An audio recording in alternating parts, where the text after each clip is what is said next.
everybody. I'm Mandi of Ecstatic Astrology, and I'm here with Christa of Practical Astros for the month of May forecast. Yeah. The We're doing this a Maycast. little early. It's April, so it's hard to think about May, but it's also nice to think about May. Mhm. Yeah.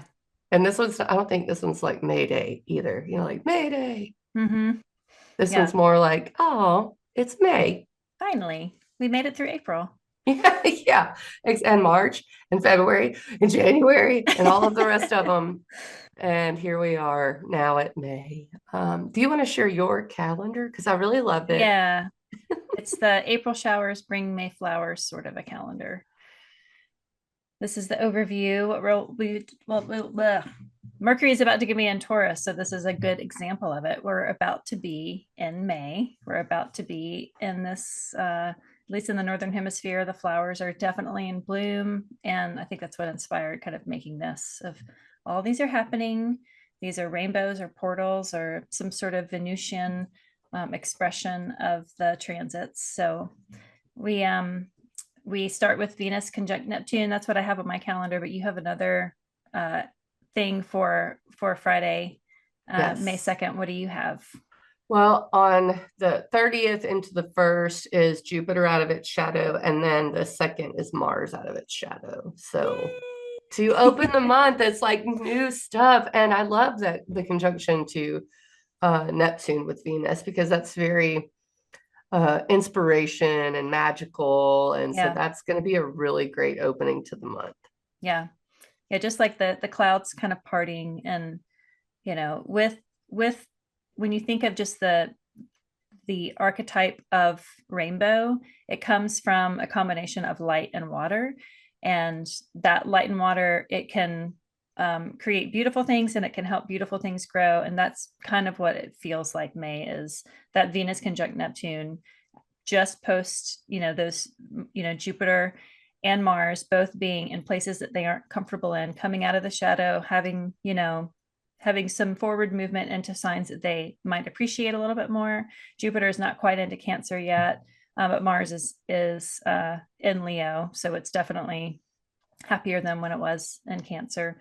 It just, to me, it's like the parting of the clouds and revealing of all of the emotional saturation of all the turmoil and the shifting and the change from January, February, March, April. And then we get these rainbows. We definitely have other things to contend with, but it does feel a little bit more gentle and ease. And it just reminds me of the fixed responsibility versus the cardinal responsibility. The cardinal initiates the change, and then the fixed kind of sits with, okay, well, this is what we got. This is what the decisions that were made. So we're going to just try to make them sustainable. And taking that Aries, the Sun and Aries journey, and then making all of these new shifts happen in preparation for even more shifts, because we have Saturn going into Aries later this month, and we have Pluto going retrograde. It's not going to leave Aquarius, but there is kind of this settling in of like, all right, this is the story. How do we make it work? Yes. And this is really the first Venus Neptune conjunction in Aries. Mm-hmm. So this is our first chance to see what that's like. And I love that it's Venus. I mean, I think Venus is creativity as well. And Neptune tends to lend itself towards creative inspiration. And I think in Aries, it's like, oh, well, maybe I should take action on this actually, because Aries doesn't really think about things. It doesn't mull things over. So Venus and Neptune have this impulse towards making something happen in this magical, beautiful way, I think, with the Venus-Neptune conjunction. And on top of that, Mars being out of its shadow that day, Mars went retrograde at 6 degrees of Leo. And then it retrograded all the way back to 17 of Cancer, I think, something like that, close to that. So it's had a long journey. And even in Leo, it stayed in Leo for quite a while, just those first 6 degrees. So I think having Mars leave that shadow and say, okay, I redid that. I redid all of that. Venus conjoins Neptune and Aries and looks to Mars as like, okay, I'm in your house. I'm prettying it up. What are you going to do? So Mars is giving that also action-oriented flavor, I think, to the conjunction. Yeah, and there's something about, Friday the 2nd and then Friday the 22nd, because we have Venus and Neptune there in Aries. But then Venus and that Venus Mars trine, like before we started recording, I was like, what are you looking forward to? And that was one that you brought up. But the same day that's happening, the sun is sextile Neptune. So it's still kind of bringing in that, the sun will be in Gemini, but air signs and fire signs, they sextile each other, Aries to Gemini. And so Mhm. it just feels like it's like a reviving of maybe the similar themes of that Venus Neptune conjunction in the fiery sign of Aries, ruled by Mars, and then that Venus trine Mars, the Sun sextile Neptune. I don't know; those two dates kind of feel bonded in some ways together. They do. And I think with regards to Neptune being freshly in Aries, Mhm. anything that connects to Neptune right now is going to be important to note. Yeah. We had April 16th would have been Mercury conjoining Neptune at that very beginning of Aries. Hmm. And so then I think Venus is the next marker. And then the next marker is, okay, what happens when it sextiles it? And sextiles are opportunity. And you said revive, and fire and air does revive fire, Hmm. So I think that this is going to be a month for freshness. And I think the first couple of days of that, and Jupiter moving out of shadow. Hmm. We talked about a little bit about that in the beginning before we started recording, and that's on May 1st. Depends on where you are. It could be the evening of April 30th, but Jupiter being a benefic planet in Gemini, which it doesn't really do well in. Um, and I always kick myself for saying that. It's like people with Jupiter and Gemini might think that they don't do well, but it doesn't get to operate like it really wants to in It Gemini. has to work harder. Yeah. Yes, it does. And so it's been a little bit like a mosquito buzzing around your head Mm. since it's been in Gemini, and going out of shadow introduces new flavor to it because it hasn't yet reached that degree. Yeah. The last time it reached that degree would have been 12 years ago when it was in Gemini before. Yeah. So this is the first time it reaches like past 21 into 22-degree territory on the first. So I love that we have all these planets moving out of shadow just to begin the month, and this really inspirational conjunction of Venus and Neptune. Hmm. Yeah. I like the Venus Neptune conjunction being the spark.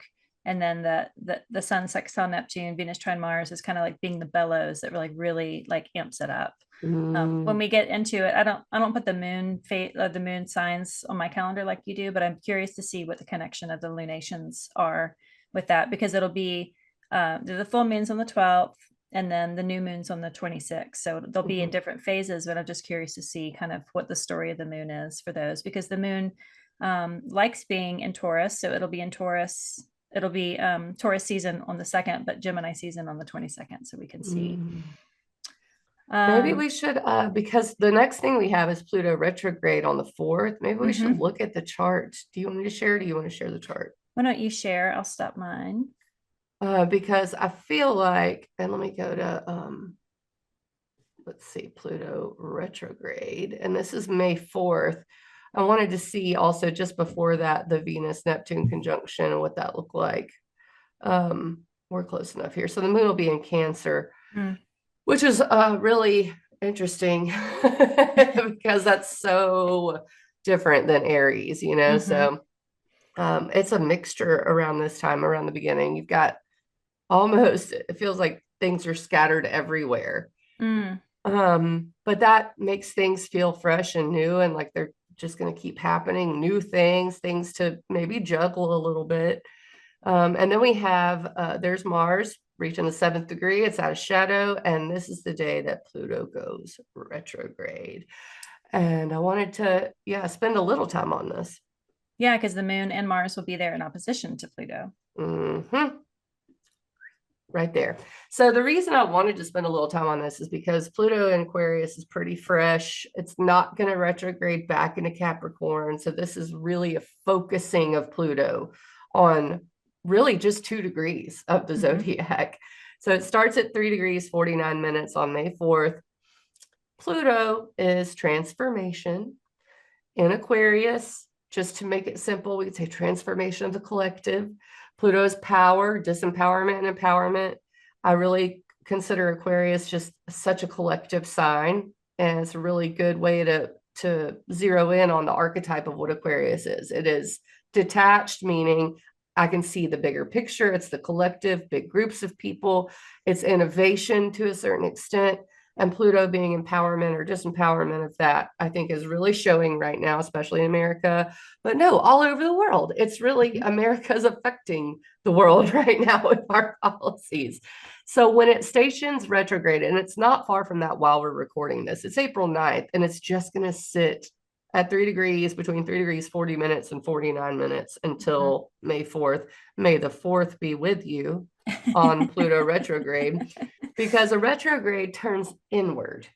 And so I was just thinking of phrases, and it's like, yeah, the shadow of the collective, but you really helped me zero in on it earlier, Kristen, when we were talking about it, because we're going to have to get smarter about the way we spend our money in America. At least that's how it looks right now. Who knows what's going to happen by the time, we're recording this a month in advance, and things are moving very quickly. But I Which do also think feels like Pluto and Aquarius to it have things does. exponentially shift collectively. Yes. And you have Jupiter and Gemini adding to that frenetic, just air movement energy. But I was, trying to tune in on what's that going to mean. And I kept thinking, well, we go internal with a retrograde. Pluto does a lot more inner work when it's retrograde, I think. What does that mean in terms of the collective? And yeah, shopping local community, farmers markets. That's what you were saying earlier. And I thought that was such a brilliant point. Well, I just like looking at the station between, it gets stations retrograde May 4th, and then it turns direct October 13th, right? So that's, 5 months. That's half a year. And just thinking of like these outer planets that spend such long time in signs, their retrogrades are much longer. So Mercury, the moon moves fastest, but the moon doesn't retrograde. Mercury is the next one. Mercury spends 3 weeks average in a sign, but it retrogrades the most. It retrogrades 3, sometimes 4 times a year, depending on how the calendar sits. And so if you think of like the tiny, insignificant, but still annoying retrogradations of Mercury that we collectively experience multiple times a year, and then, a Venus retrograde might be experienced in a way, but it's still kind of contained in a shorter amount of time. Mars retrogrades. I mean, I still feel like we have PTSD from Mars and Gemini retrograde from like 2 years ago, 3 years ago, however long ago that was. That was a long retrograde, and it's, but it was still, it's over. And then Jupiter retrogrades, it's a little bit longer. Saturn retrogrades for a couple of like 5 months a year. I mean, these outer planets, they retrograde for much longer periods of time. And so the retrogradation effect isn't as like immediate as like all of a sudden all of my astrogold charts have just disappeared like they do often during Mercury retrograde. They just poof, vanish. I think it must be like a thing that the astrogold developers do on purpose to like have like confirmation bias that Mercury retrogrades do this, because it always happens. But a Pluto retrograde is like, it happens over a longer period of time, and to have that reflection or that return back to, or that reevaluation, all that retrograde action be turned within, it happens slower, but it's more sustainable of change in the long run. Because if you do something, you create new habits, and in a fixed sign of Aquarius, in a Saturnian sign that appreciates longevity, the types of change that we're invited or forced to begin, we have 5 months to really entrench that. And I look at it as like, I don't dislike a larger planet retrograde, because I feel like it's an opportunity to really entrench the types of habits in the Aquarius house, in the Saturnian theme. I mean, people that are Capricorn rising, this is your second house. It's like to be able to dig deep, which is Plutonian to me, in your house of assets and skills of how you generate income for yourself. It's like, yeah, it might be difficult and painful and isolating and all those things, but sustainably, it could be incredibly nutritive layer of soil that you dig to for your own resources, for your own capacity to grow in your skill. So we were talking about the US Sibley chart.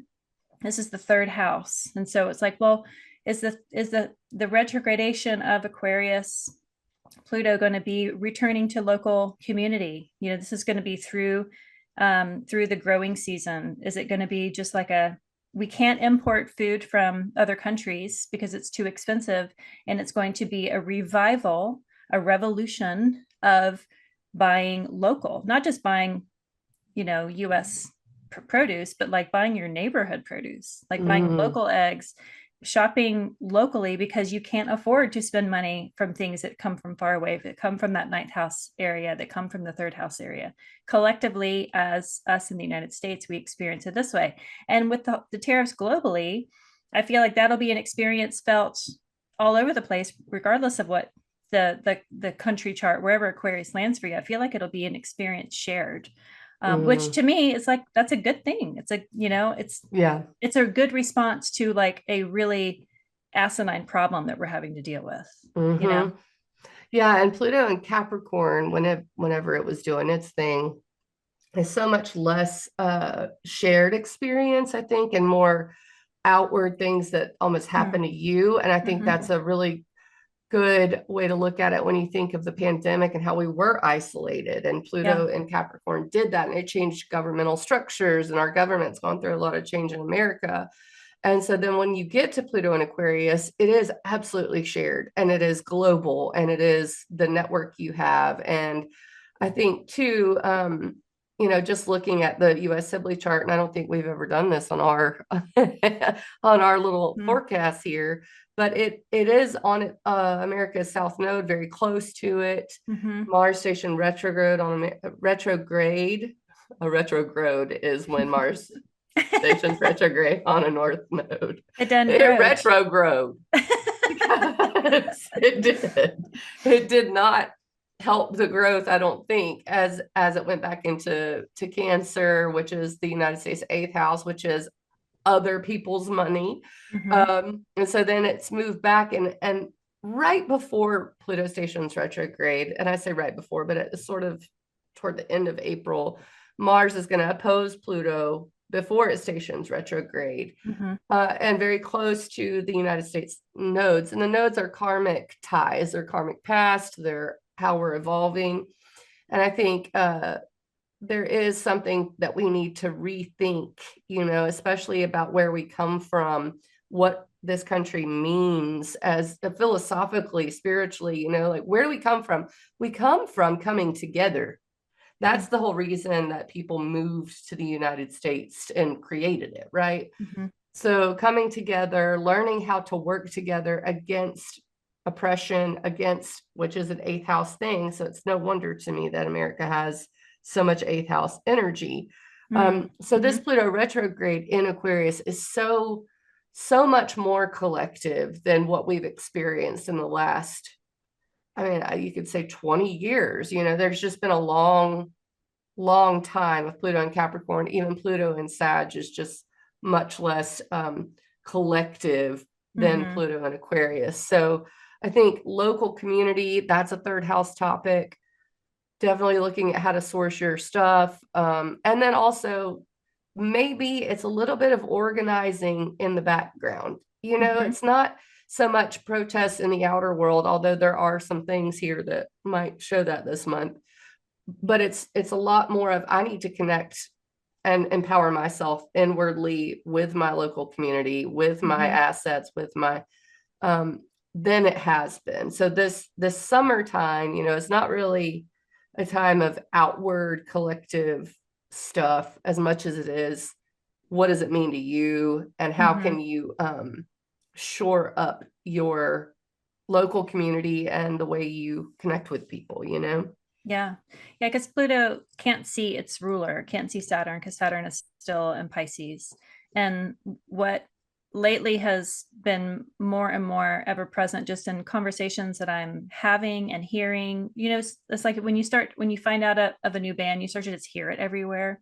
But the idea of you can't pour from an empty cup, like that phrase, that idea, that like the conversations that I'm having with people, like that's quintessentially what it boils down to, like boiling down, even also Mhm. being the phrase of like having so much hot water. You have to be able to keep your cup full enough to be able to share and to fill Mm. it. And to me, that retrograde of Pluto in Aquarius, because this is the first retrograde, well, it won't leave Aquarius anymore. It's going to stay within the sign. And we haven't had that yet. It's always kind of straddled that Capricorn line. This is really like, how do you collectively share your resources, borrow from others, have that mutual aid in all of the things that that can mean, of keeping your, but also keeping your cup full, because Mm. Aquarius is fixed. There is a desire to hold the light, to sustain the light, to sustain that Saturnian energy. And you can only do that if you're able to retain enough of your own vital force. And so how do we do that? We have to retreat and do that personal work so that we can share it. And I think once Saturn goes into Aries, it'll Mm. energize later, but right now it's kind of operating in the dark because it cannot see Saturn. So it's Mhm. important to really be your own defender of preserving your vital force, preserving your energy, preserving your power, not letting your attention, because it's like Mm. the what is it, the you're watching a YouTube channel right now, you're listening to us talk, we are grabbing your attention, and there are thousands of other people trying to grab your attention too. And being careful of not letting everyone just grab your attention and drain your energy away, of being really selective and protective of the ways that you give other people freely your energy and your attention, and holding that a little bit more, I feel like, is an empowering piece that we can all participate in. I know that Mhm. you will watch reels of someone power washing the side of a house, but like, you actually got other shit to do. And yes, we will watch anything if it's put in front of our face, but it's like, to me, it's like, turn off the phone, turn off the TV, turn off the computer, and really retain your energy. Like, to me, that's like the radical act of Pluto and Aquarius, is not necessarily um, uh, just amplifying all of the digital and AI technology that is exponentially growing, but it's actually to reduce it so that we can like potentize our own power, in addition to the access to those potent electronic powers. Does that make sense? Yeah, and I think that's shown here because right after this, there's two sextiles that Mm-hmm. happen. And what I find interesting is they're both from Aries, which is personal. It is me. And so there is even other things pointing to that. Like, Pluto starts its retrograde and then Venus connects with it and sextiles it on the Mm-hmm. 6th. And Mercury from Aries is sextiling Jupiter and Gemini on Mm-hmm. the 5th. So the 5th and 6th there, we get these opportunistic connections to planets in Aries, Yeah. and they're from Gemini and Aquarius, this air that is, Social. revitalizing. Mm-hmm. Yes, it's social and it's revitalizing you. And it's also almost pointing towards you. If we were to look at the fact that Black Moon Lilith is over here, it would be a kite, Mm. sort of. So, I mean, you think that, maybe there is this push to, I mean, it's summertime, people want to hang out, right? Mars is in Leo, but there is that sense that even in the middle of all that, you're aware that you need to make sure you are taken care of. You know what I Mm-hmm. mean? Yeah. What do you think about this Venus sextile Pluto? I mean, Venus is also money, and we have been talking about Mm. money, Mm-hmm. So there is a sense that, I think as much as it's social and collective with the air, there is a sense it's like, okay, but I'm not going to buy your dinner because things are really tough right now. And I've got to pay Yeah. attention And to it's me. still really close to Neptune too. Being Mm-hmm. it's super close to Neptune.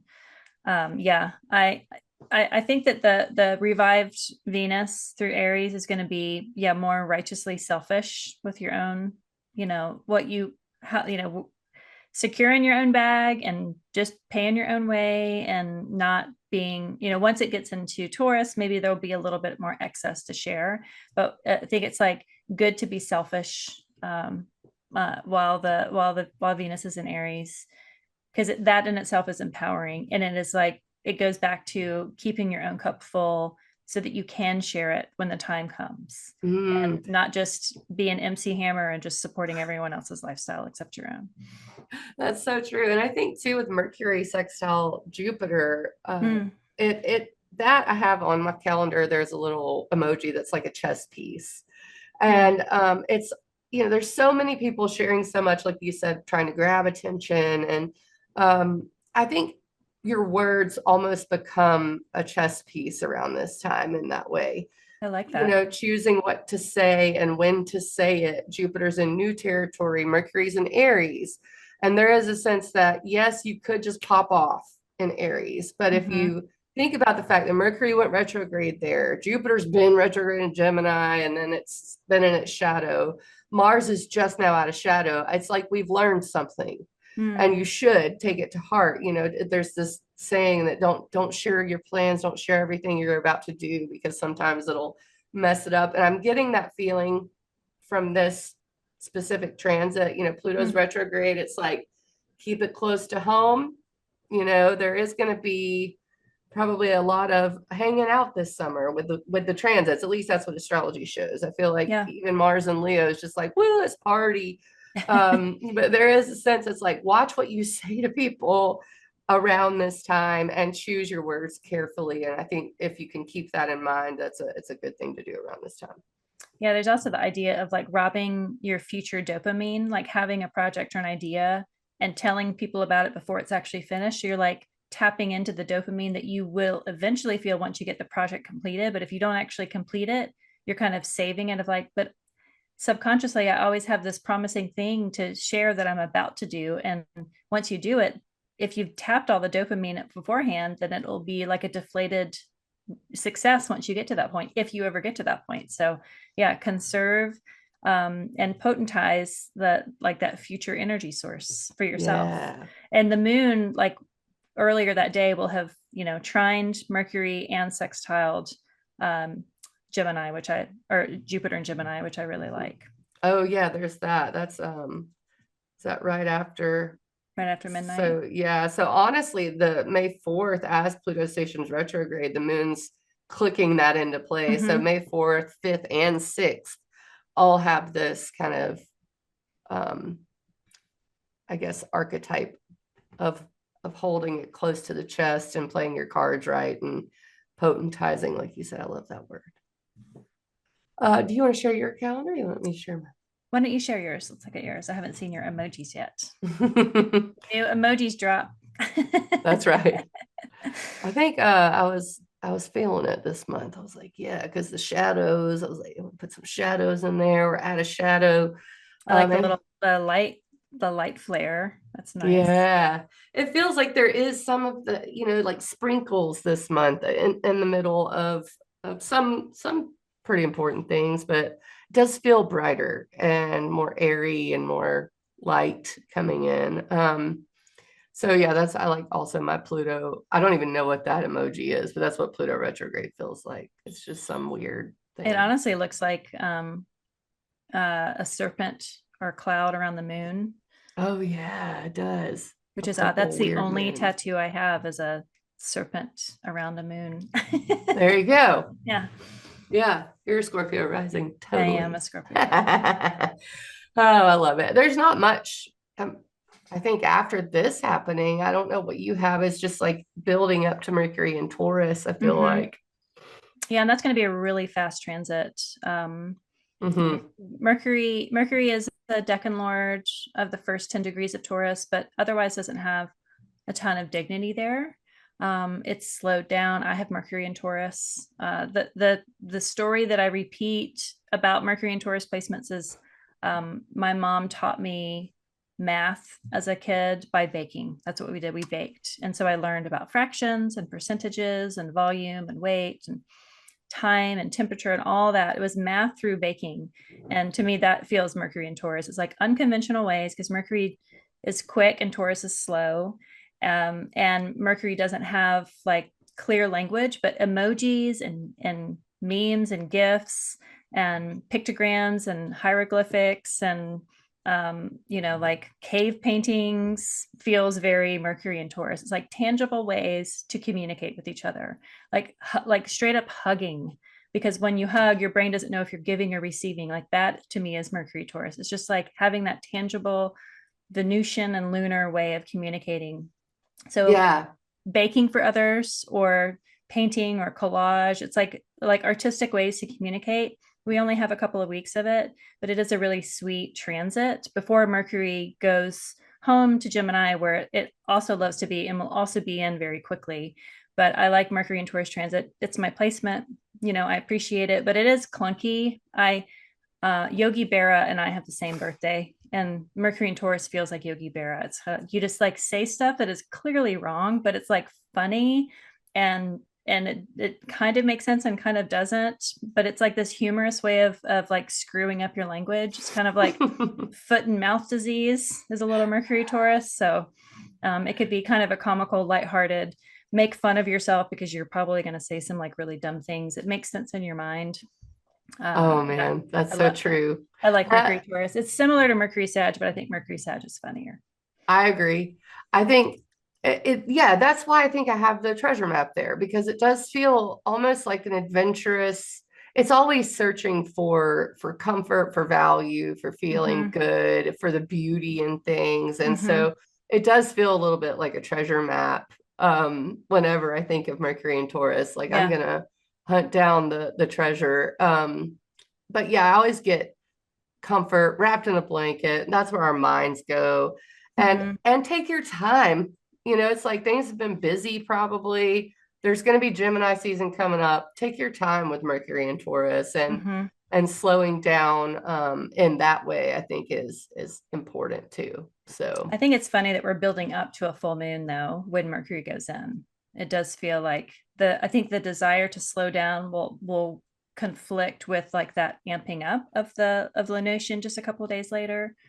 Um, but yeah, I like treasure hunting because it's kind of like the thing about Taurus placements is that the idea that Taurus is slow comes from Taurus just has a very embodied sense of timing. yeah. Like if you were a mom and you have given birth, you know that every baby has their own sense of timing. They crawl, they walk, they speak, they play at various, there's like markers of when they should or are expected to, but everybody really has their own sense of timing. And as kids, when we get kind of blocked into cultural timing, like you wake up at this time, you go to school this time, you eat at this time, like those artificial boundaries of timing are placed upon you, you kind of lose that sense of timing. But Taurus Mm, often doesn't lose that sense of timing. They are so, most of us are so kind of accessible in our bodies of like, this just doesn't feel right. The timing, it might take me longer to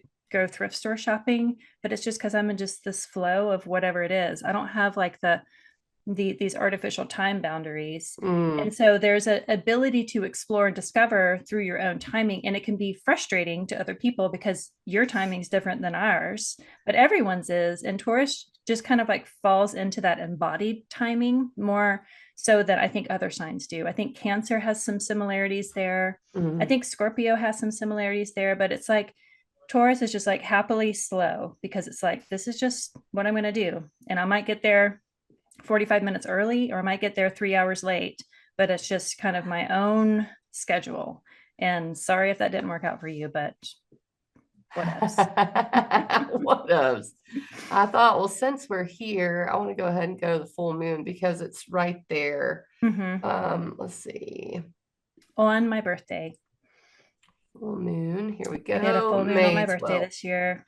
Yes, happy early birthday. Thank you. It's coming in fast. I love it.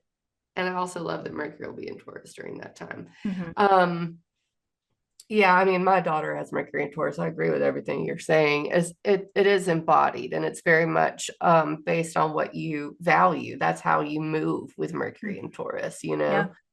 know. Um, and right after that, just a few days, the sun is going to have its light reflected by the moon at 22 degrees of Scorpio. And so go Is ahead. Venus out of her shadow at this point? She Yes. was, because No. he was like, was she 8 degrees? Yeah, let's see. I have it is out of shadow on the 16th, so just Okay, 4 days past yeah. this. So Yeah. Venus rules the sun, cannot see her ruler, but can see the moon, which is exaltation ruler in opposition. So there is a little bit of that. I like that Venus is getting a little extra time in Aries. I feel like she needs some more Xena warrior power woman time before she goes into Taurus. Um, but yeah, so the sun can't see, Venus is the ruler, but can see the moon. Uranus is still fairly close. They are square Mars, which is the ruler of Scorpio, but just by whole sign, they're like 11 degrees away, and Pluto by whole sign. So lots of it's a potent, full moon with Mars and Pluto still in opposition to each other. But Venus is kind of staying out of the conversation, just being tucked there away in Aries, exiled on her own little, Mars adventure, and trine Mars, which is pretty nice for her. I think that Venus Mars trine that perfects later that week will be pretty. I hate the word juicy. Like it's like a finger in the lightning river. It just feels like real Yeah. electrifying, like real inspiring and punchy. I don't know exactly what it is, but I do like that Venus, Mars, and fire signs. The moon will be kind of in that game once it moves into Sagittarius too. So all the night sect players will kind of be in a fiery place that midweek of May. Yeah. And I mean, with Mercury square Pluto, I think that to me is stands out as one, even though it doesn't really involve any rulers or anything like that. Although if you look at Pluto as the modern ruler of Scorpio, it might, but Mm, Mercury square Pluto during a full moon in Scorpio gives me vibes of also just like, I'm going to say what I think and I'm going to do what I need to do, mhm. period, you know? Yeah, the buildup of that square of like I have to speak my truth. Yeah. Yeah. And they're almost, the square is almost exact right there. And Scorpio is known for I guess it's intensity. That's not the word I'm really looking for. But not being afraid to say or do something that may be taboo Mm, or maybe not polite. I think Scorpio as a sign is very much like if I'm pressed, I'm going mm, to react with my stinger. So yeah. if you couple that with Mercury square Pluto, and it's the opening square to Pluto, meaning the last thing it did was conjoin Mm-hmm. Pluto. I mean, it sextiled it too, but this opening square, I think, is very much going to be like, oh, I didn't think about this. And Scorpio being about power balance and Pluto being about power, Mm, there could be tests of that, I think, yeah. around this time. Yeah. Pushing buttons. Like you push one button and actually pushes four at the same time. That's kind of how it feels. Exactly. It really does. And I do like you said it, I know you didn't want to use the word juicy, but I do love that there is Moon trine Saturn too, or at least applying to it. And Hmm. I think the only thing that really gives me pause is the fact that the Sun and Uranus are pretty close to their conjunction, and the Moon Mm-hmm. opposite Uranus. That's going to happen right, what, an hour or two after, probably 4 hours after the full moon. Oh, well, look, no, 26. 26. So yeah, that evening the Yeah. moon will. So there's likely going to be something that might surprise you about this full moon, I think. Mm-hmm. Or Something that maybe you it's might. the full moon that is illuminating that's something that is surprising because That's true. it's like the having that all of that light cast on the Scorpio area of life. It's like that tension between Scorpio and Taurus like is casting, like something is casting the light and the moon is there reflecting it right back and be like, actually, it's a full moon of projection, like literally. It's like the Yes. thing that you were compelled to say from that Pluto Mercury square is actually yours. Yeah. It's not what Yeah. you were trying to say to me. I'm reflecting back, so being deflective of making sure you own what's yours and what's not yours. It's kind of like, well, actually it's time to press the conference call button so we can put everybody on the text thread is going to be dragged right now because this is not about me. Yeah, exactly. And that's the thing too. Like if you're getting sometimes in these transits, you might be the Mercury or you might be the Pluto, kind of a situation. So if you're getting things that you think you don't deserve, keep that in mind too.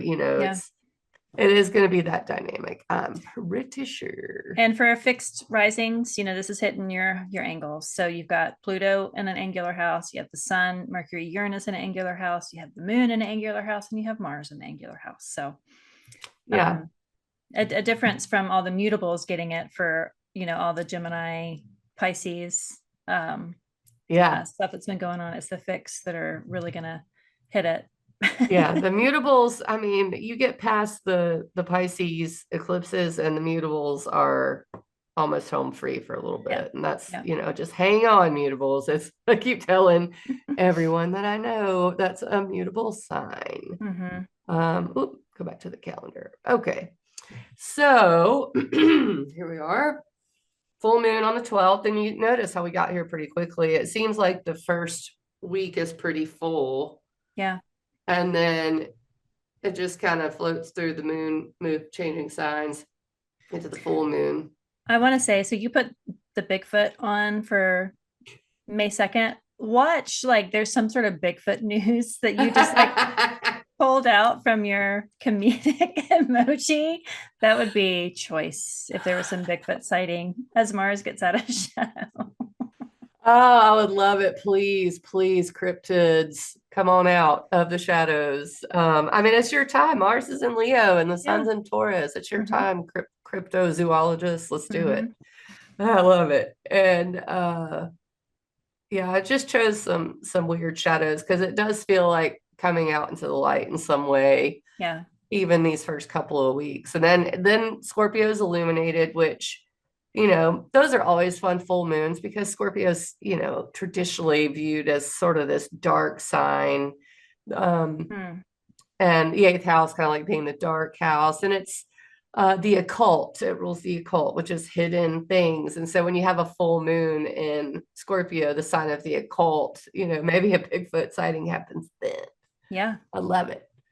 But yeah, the rest of that week is just floating along till we get to the 16th. That's Venus out of shadow, and I'm really excited about that. Yeah. However, so their shadows are similar because Mars was 6 degrees and then Venus was 8. So yeah. Or was Venus 10 or was she 8? Mercury and Venus were around 8 and 9 degrees. Were they stationed? Because I want to make sure I have that. Venus stationed at 1050. Oh, okay. And then Mercury was, I think you're right about Mercury. 9. Because they were both there, like right next to each other. Really, really close. Yeah. Yes, 9. And then, they conjoined at 8, I bet. That's what it was. But I wanted to make sure I got the out of shadow correct. Because Lord knows I don't always get those things correct. But I think Venus moving out of shadow is going to feel, Venus is still in, in Aries, and that is a thing, but that's why the little shadow has a sword and a scale there, because I thought that was pretty appropriate. Do you have anything on your calendar for this week that I've maybe missed? Or is it just that kind of quiet? Yeah, it's just that quiet. I mean, yeah, I have some flowers and some rainbows and some plants. So, that's a good time to do that. Yeah, the full moon, and maybe that speaks to like writing down, like following the moon. The moon fluctuates and wanders just like we do. I think that's why we like the moon, because she reflects more of our own experience. And as the moon begins to wane, we'll just kind of ride down that full moon energy. And then, Venus out of shadow. And then we get to Saturday, Sun conjunct Uranus in Taurus. Yeah, that's going to be a fun transit around, Venus is the ruler of Taurus, right? So Venus is out of its shadow as the Sun and Uranus come together. And it is, pulling something out of a hat kind of vibes. What's in the Mhm. box? What's in the Yeah. box? Taurus loves getting gifts, you know. And I think this is the thing I was tuning into whenever we were talking about protests and things like that, because I think we'd be remiss if we didn't talk about that, knowing how shaken up everything's been Mhm. lately. And it has been, and that's a Uranus thing, is a shakeup, a surprising turn of events, something like that. And right now, as we're recording this, Saturn has been sextile Uranus.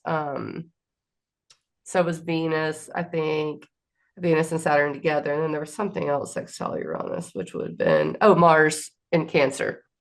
Oh, Um, yes. Mhm. and that's right around, we're recording this around the time when those tariffs were put on. So my brain's kind of, focused on that. But I think of this far in the future, which is a month and a half out from when we're recording this, Venus out of its shadow, and what surprises or shakeups may be around the corner then, or maybe some realizations about the changes, because a cazimi, which is what this is, a Sun Uranus cazimi, um, is usually an enlightenment sort of transit. Like you Mhm. you realize something.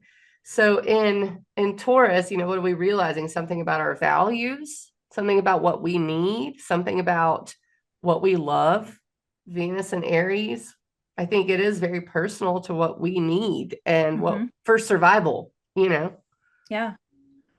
But it Yeah, is that illumination, that enlightenment, that lightning bolt, like realization, definitely is a part of Sun Uranus cazimi. I mean, when Uranus and Jupiter got together last year, last April, it had that similar vibe to it of just, they came together in Taurus and there was this kind of this lightning bolt, cracking open, bringing that illumination. Like we get so many different types of illumination. We think about kazimis, we think about the full moon, we think about conjunctions, and we think about oppositions. Like they give us different perspectives and different types of illumination.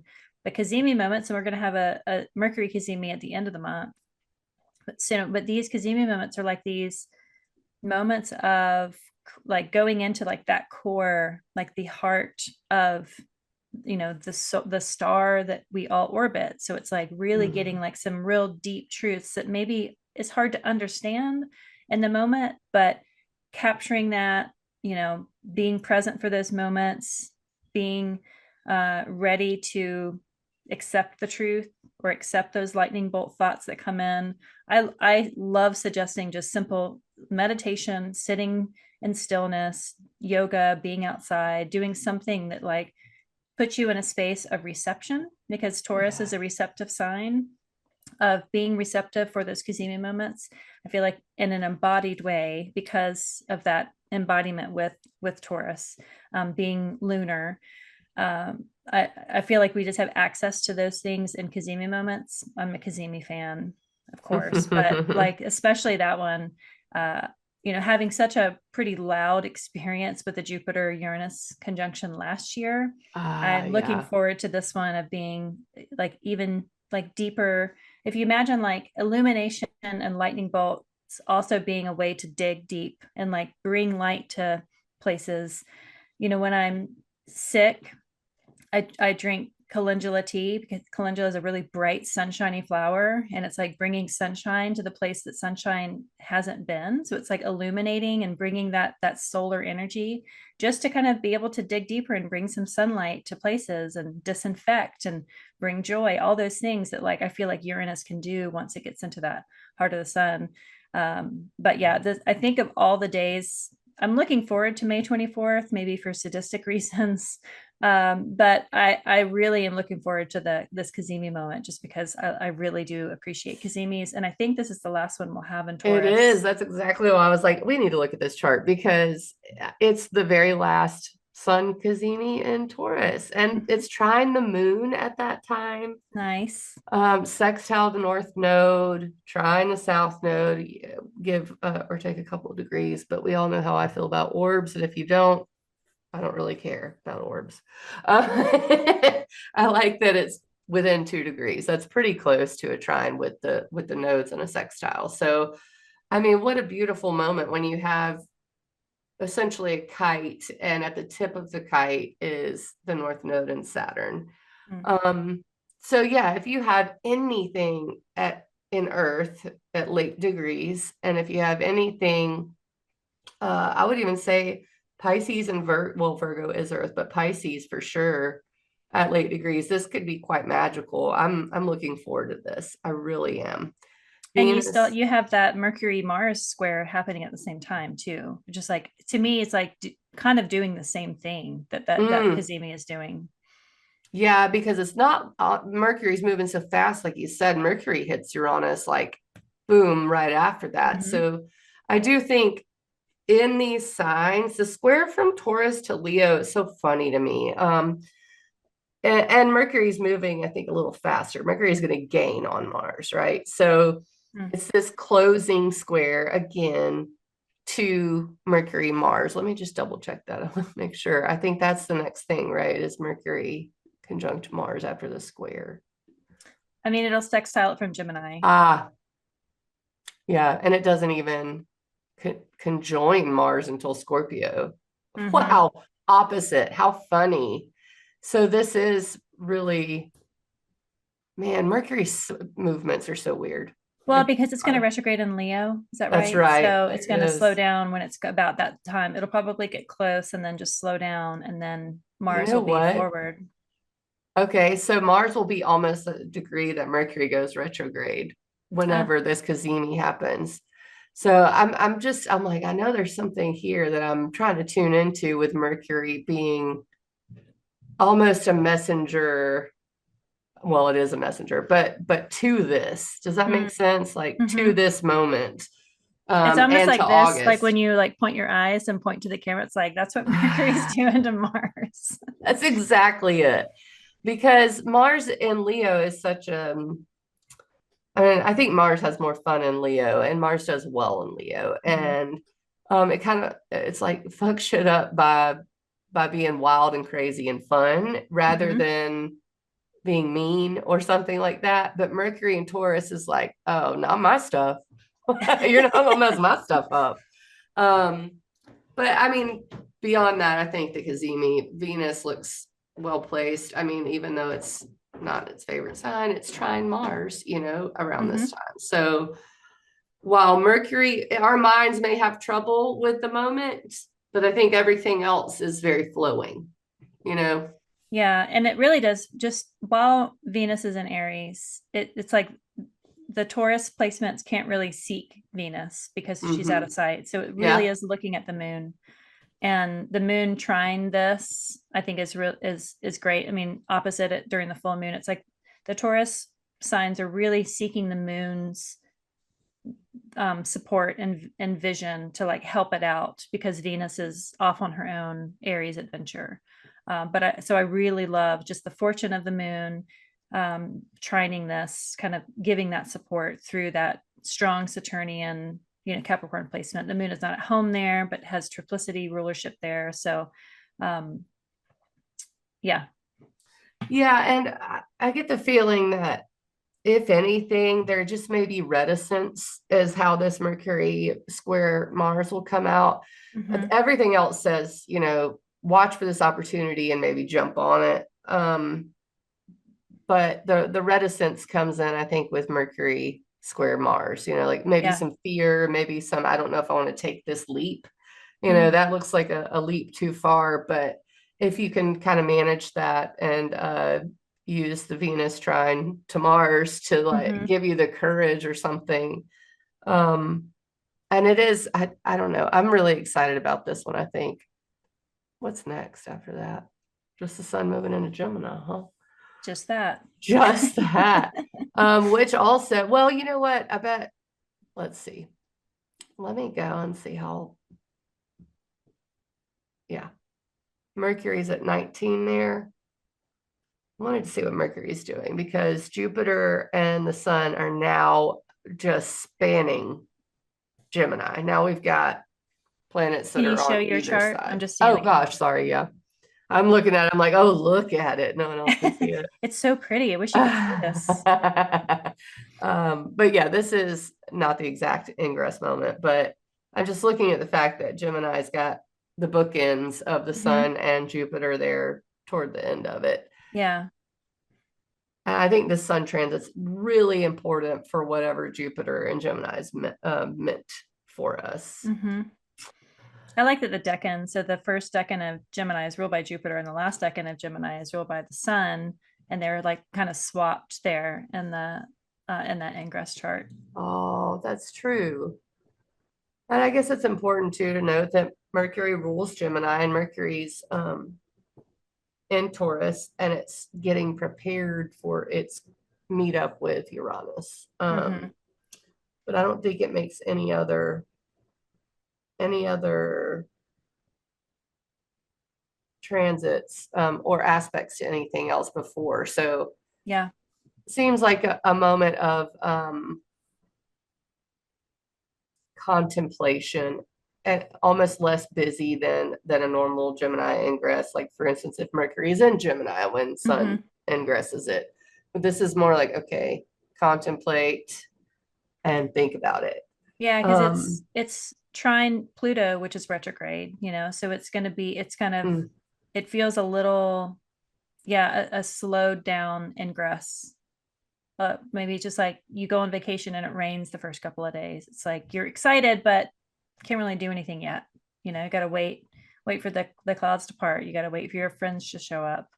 Um, I wanted to see where the third quarter square of the moon is right before yeah, it's right it's before the in ingress. Aquarius. Yeah. So it is Oh, to that Taurus day. Aquarius. Yeah, that same day. So there it's the third quarter square almost right at the ingress, Hmm. which also speaks to the quieting down, I think, because it's getting closer to a new moon Hmm. and it does seem like, the full moon and then the sun Uranus, it's all pretty busy and like lots of stuff happening.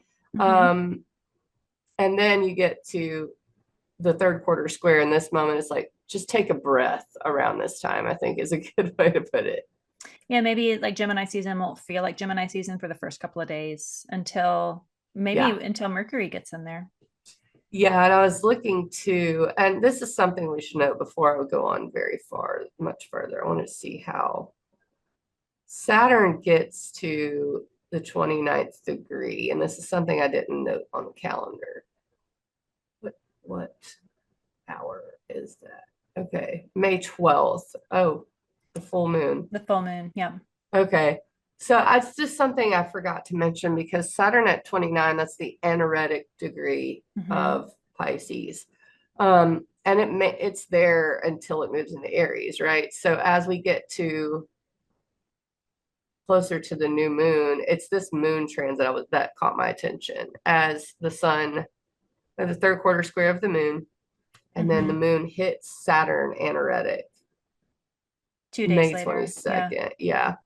And that is something that I didn't want to forget because I think right here at this moment it is super anaretic with the moon there, and it's just there's a lot Hmm. of focus on Saturn being at the last degree of Pisces, and it's not the last time that it's at 29 Yeah. Pisces. So maybe it's not as important as the next time when it will be the last time, but it's just something to note. With Mercury and Taurus and the sun, I mean, moon, Saturn. It does feel like a moment of like, think about this. And Saturn is just over there, like, before I leave, Hmm. This I is want what you to we lock all gotta the we doors. gotta get this done. Yeah, exactly. Yeah, but it's in Pisces, and maybe it's like an emotional checklist of like we got to work Yeah. through all this stuff in therapy in the next like 2 sessions, or like it's over.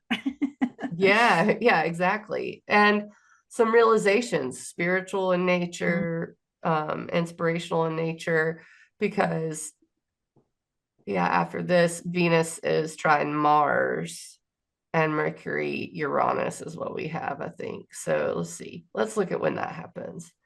Venus trine Mars, the exact moment. May 20. Oh, it is May 22nd. So the moon's approaching Saturn as Venus trines Mars, Ah, exactly. Okay, that makes sense. And I mean, that is pretty, Venus trine Mars and these signs can be pretty social. I just don't think that the moon Saturn lends itself to that. I mhm. don't know. Or maybe that's where the lessons learned because Sun's in Gemini, Mars is in Leo. You have this kind of social, having fun as you're approaching a weekend. But it's like if you don't have all your stuff done before the weekend, Yeah, I'm getting compassion fatigue with this too, with the moon and Saturn together there in Pisces. And then Venus like freely liberated in Aries, trine Mars and Leo.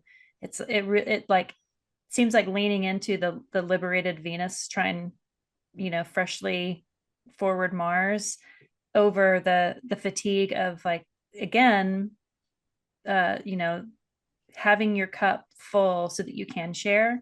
And maybe that moon Saturn together is like the depleting your own energy for other people as Mm-hmm. opposed to just retaining it for yourself. To me, there's way more empowerment and movement to Venus trine Mars and those fire signs than and that personal empowerment of just, you know, buying your own dinner and not to be selfish, but to just be just to fortify yourself first, to put your oxygen mask on first, like to keep your cup full before you share. It's like just having that, like doing it in an honorable way, not necessarily just for selfish reasons, because that the moon and Saturn there in Pisces, it just feels tired. It feels old. And Saturn is It about to really go does. into Aries. So it's like this is where the winds are blowing. So it is important to just like do the right thing for what's going to grow. And Saturn in Pisces is not growing, it's dying. So yeah. Mm-hmm. Yeah, and that's, I mean, we're here at the almost that moment because the next two, so it's the 25th that it moves in. What do I have on my calendar? The 24th because I have it's the probably 24th. midnight. Yeah. Um, okay, that's what I was looking at. So it's like right at that moment, the 24th, Mercury and Uranus are coming together just before. Mm-hmm. So that kind of makes me, oh my gosh, that is the moment. So Mercury and Wow. Uranus come Yeah. together with Saturn last degree, last minute of Pisces. That's pretty insane. Mm-hmm. And let me explain why. Why is And it insane? Pluto and the sun and that tight trine as well. Trying. Wow, this is a moment to really put on the calendar, I think. I See, this is mean, why I like this date. you are a glutton. I don't know. Because like this is like astrology in action. This is astrology alive because it's like these moments of tension so that we can have that flow and that blossoming and knowing ahead of time you can hopefully do these more gracefully and not let it happen to you, but just like really help channel and be that doula for the energy. So yeah, that's why I was saying I like it for maybe sadistic reasons, but I really do like it because I feel like you can engage and witness and be prepared and be aware and not be distracted and not be kind of on your phone during the transit, like be active with this transit. Yeah. Yeah. And I mean, if you want to look, 6:15 p.m. is when Mercury Uranus come together at that moment. I mean, the sun's trine Pluto right before it, and the moon square Pluto during it. So there's just a lot going on. Mm-hmm. Venus is still just past the trine to Mars. And then Saturn is at 29:59. That is the last degree, last minute of Mm. Pisces. So this feels like a precipice, is what it Yeah, feels like it's a good word. peering over, the edge of a cliff and, or like I imagine being in a plane to skydive, right? And I've never done that before, obviously. Or even one of those bridges where you bungee jump off of them. No, Mm-hmm. not for me, not an adrenaline person. But Yeah. this, no matter what, is going to feel like that. I think it's very adrenaline moment. Like, what is going to happen? It feels surprising. That's the Mercury Uranus conjunction. It Mhm. feels new. I think that's the ingress of Saturn moving into Aries. It feels a little scary. Maybe that's the moon square Pluto. Uh, not scary in a way that I'm like terrified, and specifically because Mars is not really doing anything terrible right now. Saturn's not making any terrible aspects to anything, but it is so new. And Mm. this is the moment I think we really get to tune into Saturn and Neptune stuff in next year as Saturn moves into Aries. So this Mhm. day, this weekend, and I'm just thinking about it, This Memorial is Day weekend. this is Norwalk. I just had to look at the dates. This Oh Norwalk is happening. man. Yes. Yeah. And it's Memorial Day weekend, right? Mhm. So this is just like, it's like so much fun and so much new, but so much like, Going on. what is gonna Yeah. happen?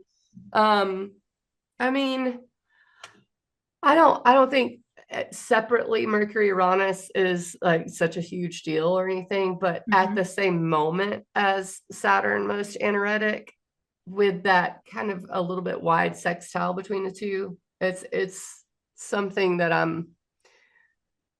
don't Yeah, I think think you we're said supposed it's to like know. this is like there's just so much going on simultaneously at this Hmm. moment. And, having Saturn about to ingress and be co-present with Neptune and Venus, but ingress into Aries, it's all you Aries. Saturn's having like your Saturn return, whether it's your first, your second, your third. That's later that night. Yeah. Yeah.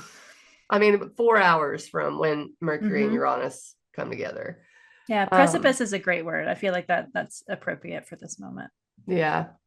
And it's something that I think, with Venus still in Aries, um, and Mars and Leo, what a place to have Mars when Saturn moves in Aries, right? It's Hmm. like, is it gonna yank all the fun out of the situation when Saturn moves into Aries? Yeah. I don't know. I wonder, like, and it's a weekend, so it's hard to imagine any news or any changes in the government, but who knows? Saturn's day. Uh-huh. So it happens at 10:35 p.m. I would just, pay attention. Like if I was at Norwalk, I'd like get a group together and do some weird ceremony just for the hell I of just it. imagine like a bunch of astrologers with like binoculars and like their backs to each other, just like looking around. Okay, you watch for the Mercury Uranus, or you watch for Pluto square the moon, or you watch for the Saturn ingress. It's like just like back to back, like just having like a witnessing all of it because it all feels like it will happen at the same time. Yeah.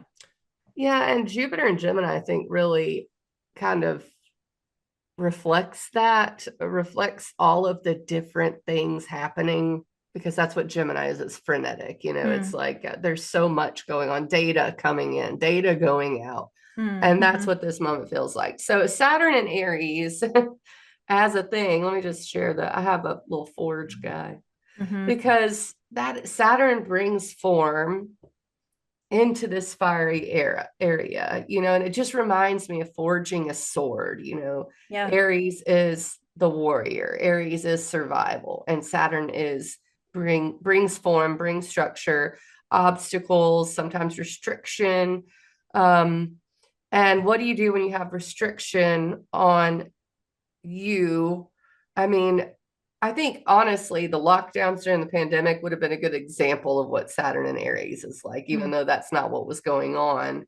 It's mhm. just a good picture of restriction of free will. I mean, that's what Aries really is, the most free will. I At think of it first. also though, like the tension between Aries as being that fresh, young, child springing out, like wanting things fast, wanting to do things alone, and then the longevity and the the value of time with Saturn being in Mm, conflict. And it's like Saturn and Aries is conflicted because it like wants long-term sustainable things that have proven the test of time, but it wants it right now. it doesn't want to have to work for it right now. It just Yeah. it wants kind of the best of both worlds, and they conflict with each other.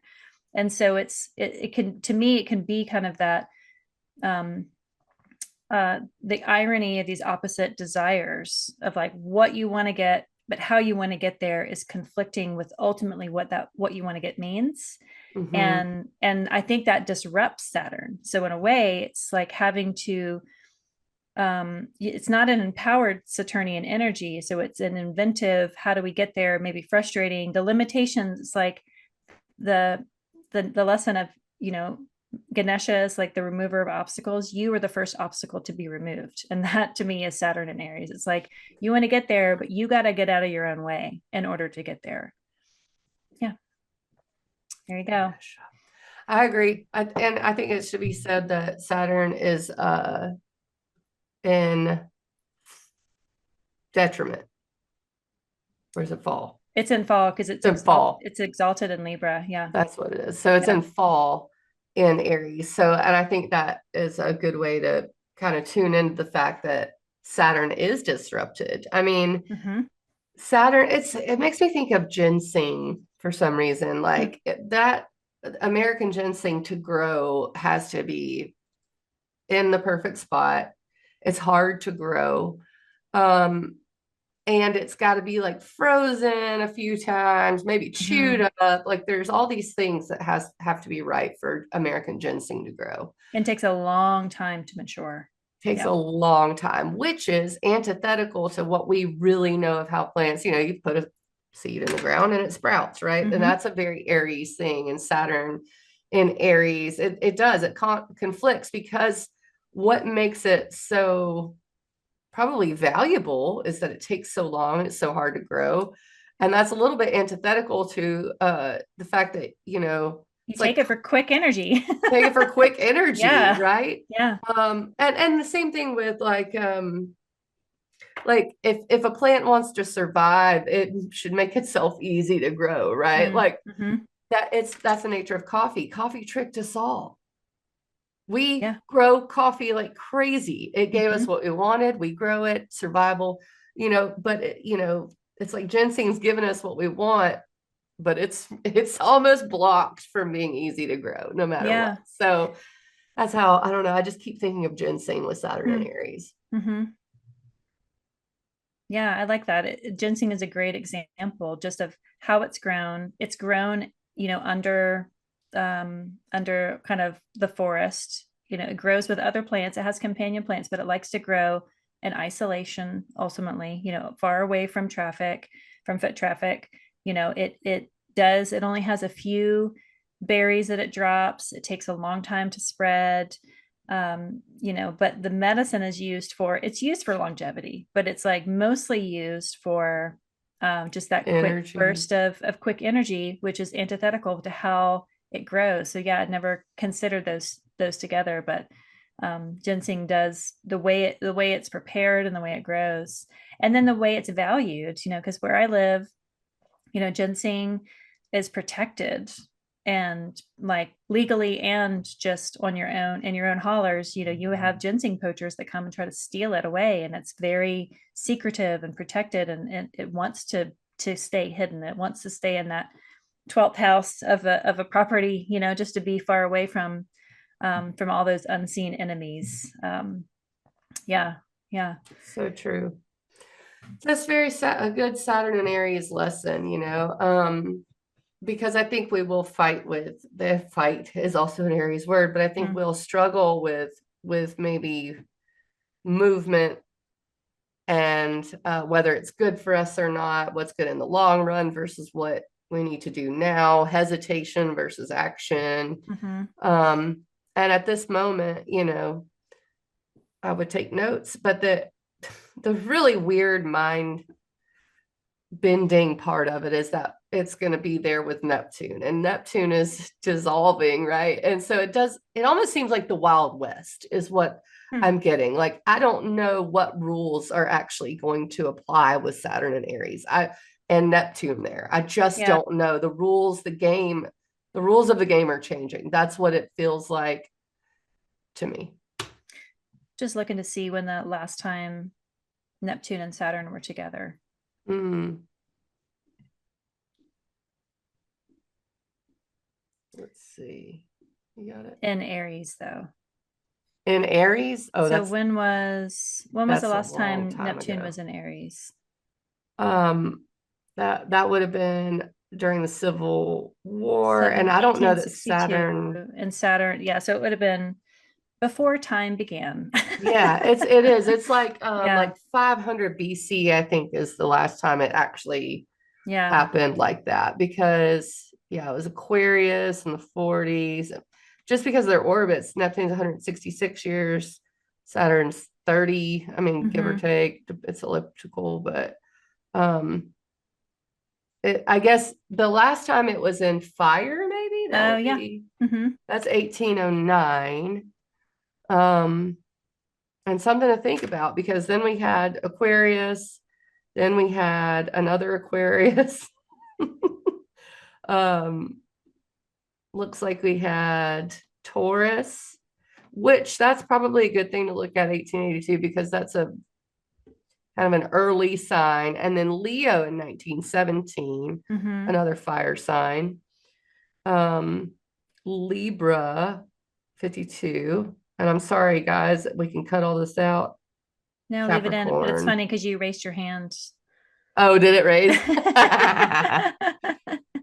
And I'd like do a thumbs up or something. Oh, like the hearts. Then That doesn't work for me. I don't have. no, you may have to enable it, but I think, yeah, I guess the Leo one would have been the last fire one. That was 1809. No, that was 1917. okay. Yeah, and then there was Sag in 1809. So where was the 19? There it is. 1917 was at 4 degrees of Leo. So Hmm. it's still, there's nothing like what we're about to experience, and that we really can connect with. I think that's not so far away from right now, that nothing, and it's the change of the rules. And I think it's almost like, I think I might have seen someone say birth of civilization type energy, Hmm. and that's really the last time I think it did that, was when we had some civilization changing things going Hmm. on. Yeah, I mean, 1917, there was, we were in the First World War, but Mm. just culturally, I mean, that ingress was in Leo, and like that was like the dawn of film, like Film. moving pictures, and the like there was so much. I mean, that was 108 years ago. That was a massive shift into kind of the society we have now. And so having that conjunction now, it's like what's going to happen in the next 108 years, or however long it's going to be when it gets back into Leo, Neptune, or whatever it Hmm. is. Not even that. Yeah, I don't even know what I'm saying. Like the conjunction that happened in Leo, and then the conjunction that's happened now in Aries, like Yeah. the what's going to happen in the next century, that is kind of seen first through that, because I think Hmm. of Neptune as a foggy reflection, but it is like a lens that we can see some futuristic things. We just don't know how to interpret it yet. Yeah. And just for I guess to be thorough, the last one that we had that was just a conjunction was in Capricorn, Mm. and that would have been 89. And you think of the changes, that was the internet. And even 1917, and that was in fire, and Leo, and that was like the beginning of prohibition, I think, very Hmm. close to it. Yeah. Um, Women's suffrage movement. Yeah. yeah, there's a lot of ideology, a lot of structural, it's like the structures change because of ideology and things Hmm. like that. So it is Wild West is coming. I really think that. Mm. Um, and we haven't had a Saturn Neptune conjunction in Aries, and yeah, since before, I think, before Jesus or something crazy. Yeah. So as we get to it now, I think that's Even why we're Jesus is looking at his ephemeris going like, ooh, I wonder what that's oh, going to be like. buddy. I know. And I mean, I think that's why we're spending, and that's why I feel like spending so much time on it, is because it's just something that, and to have Mercury and Saturn at the same time, I mean, Hmm. Mercury and Uranus at the same time as the ingress speaks to the almost mind-opening nature of it, you know? Yeah. The eclipse points, the nodes square Jupiter. There's just a lot of these mind-bending, changing of the guard kind of aspects to write. There's even, I mean, the moon is square Pluto there, but even the Uranus Mercury conjunction has antitia to Pluto. So like there's like secret tension points, you know, between those fixed signs. So Golly, and what an exciting moment. No wonder it's your favorite. I don't know exactly how to feel about it's the it, but astrology good favorite. I'll just put it, I'll couch it that way. I got you. Yeah, there will be some things that I think you'll be able to point to. And then the next day Mercury moves into Gemini, May 25th. And the moon hits Uranus. It's like all these things, it's just almost like one after the other. Mm-hmm. I'm just making sure there's nothing else I'm missing. I don't think so. I think Mercury and Gemini is just going to be helpful at this point. Yeah. We're probably going to need to do some shifting and changing, which is a Gemini thing. Uh, and I mean, the new moon's the next day. So maybe we should talk about the new moon because Mercury and Yeah. Gemini, you know, it's fast, it's frenetic, it thinks on its feet. And it feels like the Jupiter and Gemini like transit to have Mercury finally there. It was averse when it was in Taurus. It was sextile, but it was retrograde in Aries. It was square when it was in Pisces. And so the last decent aspect it had was when it was trine in Aquarius, and that was a pretty fast transit. So this Mm, does feel like that new moon with Mercury co-present helps Jupiter out as it's finally leaving, because I think it's going to be there for maybe another like 2 or 3 weeks before it moves into Cancer. But it feels like a nice way to end the transit of having Mercury there co-present with Jupiter. oh yeah, I completely agree. And I love this new moon. It's trine Pluto, it's 3 degrees past it, but sextile Saturn. It's just they're all so close in degree that this minor grand trine that's happening is part of, I think this looks really nice. I Mm-hmm. really love this new moon. Compared to the rest of the month, I think this new moon is like, I've got to pivot and I've got to look at things differently right this moment. And it's a good thing. Mm-hmm. Yeah.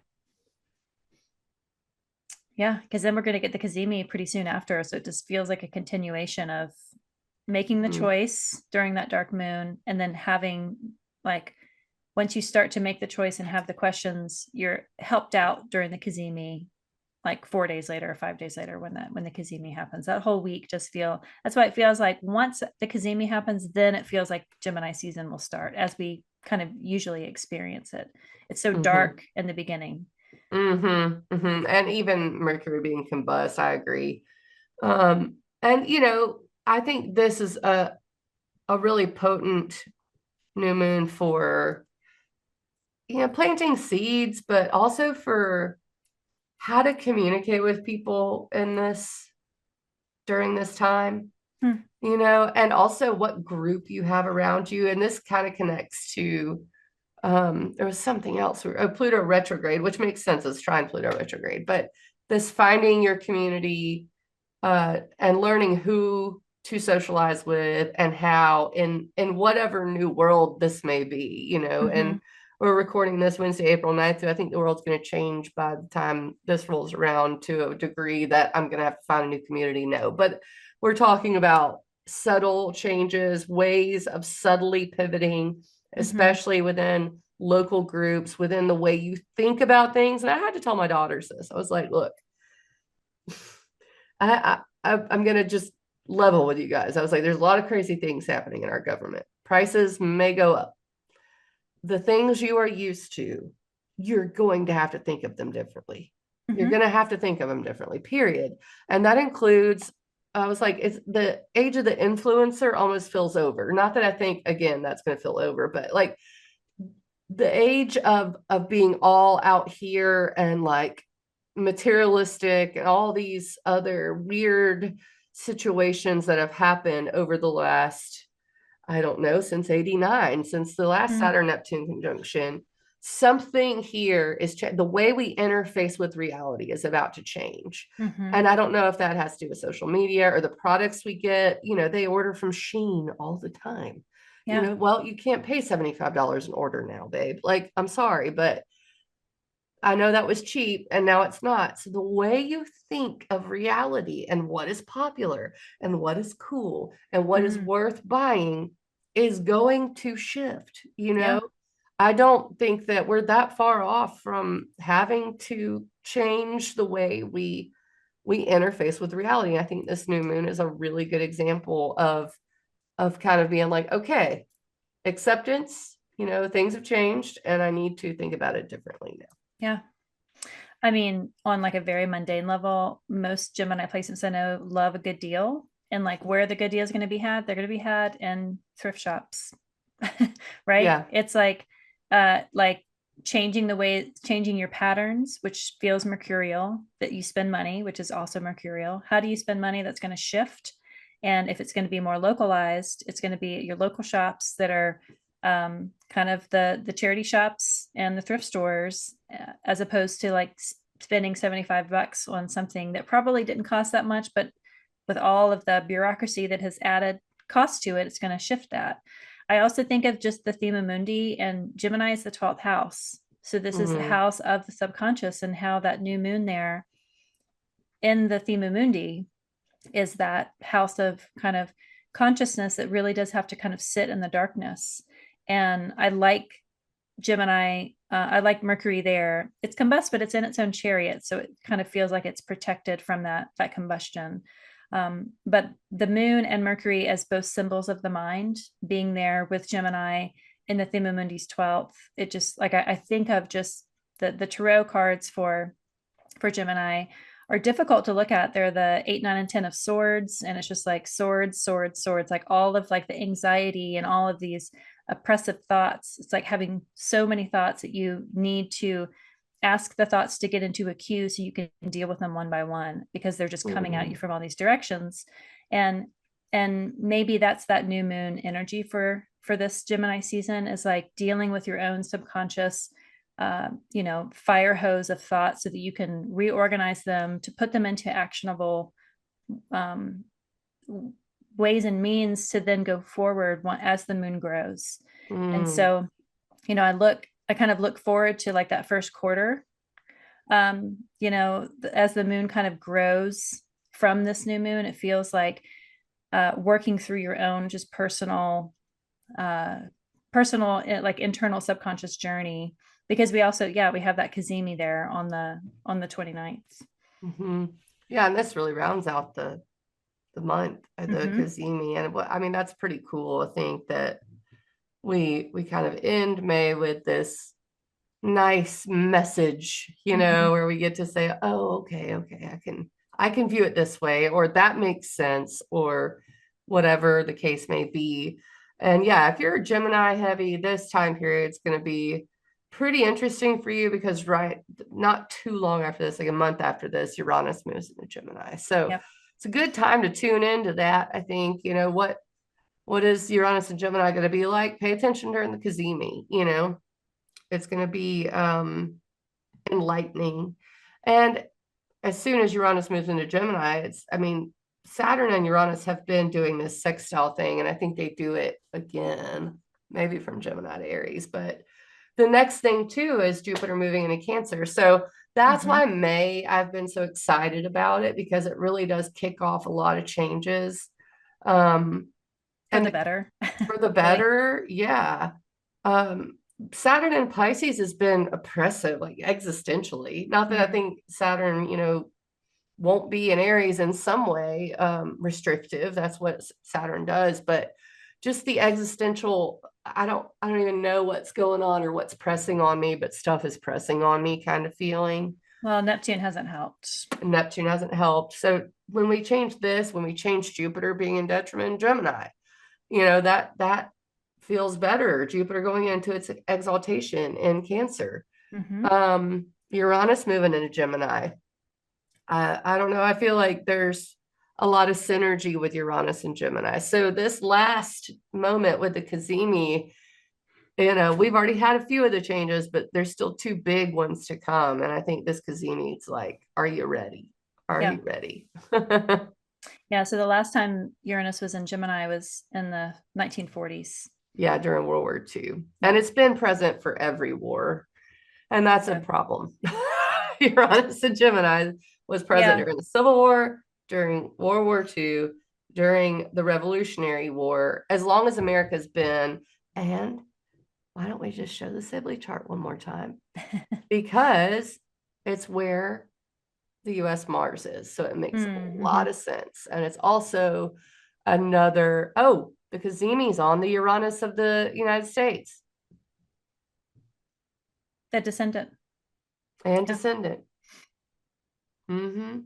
So, I mean, if you look at these things too, it's very locked into even the US chart.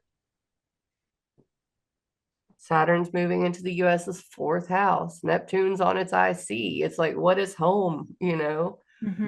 What is this homeland? And then Uranus moving into the same sign as our Mars Uranus, it's a thing. And I think all these changes have not happened before. Yeah. I'll put it that way. Yep. Astrology doesn't repeat, it rhymes. That's right. That's exactly right. Yeah, so let's take one more look at the chart and then the calendar. Maybe my, speech will clear up a little bit as as Mercury starts moving again faster and faster. Not while it's in Taurus. No. Don't bank on that. Just bake on that, but don't bank on it. Yeah. Yeah, we're recording this right after it went direct in Pisces, so I can still feel. I'll welcome Taurus, man. I'll welcome Mercury and Taurus. But I think, okay, favorite and not favorite. What do you think? Yeah, I'm a Cazimi fan. So it's that the Sun Uranus Cazimi and then the Gemini Mercury Cazimi. I think those two I'm really looking forward to. But I'm also curious of like what that full moon will bring. I don't know that I would call it my favorite. It's just your birthday. It's my birthday, but I'm kind of looking to see how that's going to show. But yeah, the Cazimi, 17th and the 29th are the ones. And then the 24th, I think the 24th and the 12th are the ones that I'm like getting like stocking up on popcorn. There you go. I totally agree with you on that. I think possibly the Venus trine Mars is my favorite. And that's, in the middle of a bunch of other stuff. So yeah, I do like the 17th, the Sun Uranus conjunction. It's the last one in Taurus. So that has potential for surprises, but I do like that Venus is out of its shadow for then. The 24th, I'm reticent about. I can't help it, but yeah, I'm excited. It's like that nervous excitement, like having to, you're standing at the precipice. So I do think maybe one of the luckier, we'll see, what is a lucky transit? Probably going to be Venus trine Mars, the luckier one. It's out of shadow. Things are working together, but new moon, also big fan of that. Yeah, and the Sun having moved into Gemini, it'll sextile Venus and Mars. So I feel like that kind of adds to it.